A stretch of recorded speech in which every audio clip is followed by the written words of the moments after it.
যুক্তরাজ্য ও ইতালির পর এবার অভিবাসন প্রত্যাশীদের অন্য দেশে পাঠানোর পথ খুঁজছে জার্মানি। ইতিমধ্যে এই সংক্রান্ত চুক্তি ও আশ্রয় প্রক্রিয়া খতিয়ে দেখার কাজও শুরু করেছে জার্মান সরকার। এ লক্ষ্যে দেশটির প্রাদেশিক সরকার প্রধানদের মতামত নেওয়া হয়েছে। প্রত্যাশীদের ফেরাতে মরিয়া ইউরোপ। এই তালিকায় এগিয়ে আছে যুক্তরাজ্য।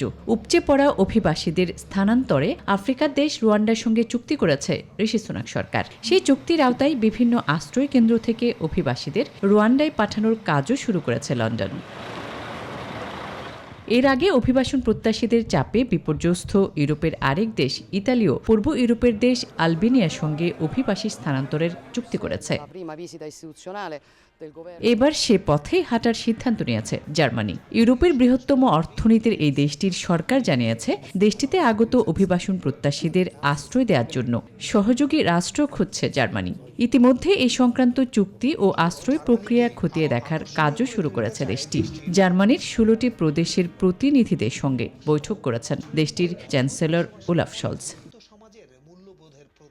তবে জার্মানি সরকার আদৌ এমন দেশ খুঁজে পাবে কিনা তা নিয়ে সন্দেহ প্রকাশ করেছেন দেশটির অভিবাসন বিশেষজ্ঞরা। কেননা কোনো দেশের সাথে এ ধরনের চুক্তি স্বাক্ষরে জার্মানির অনেক রাজনীতিবিদের ঘোর আপত্তি রয়েছে।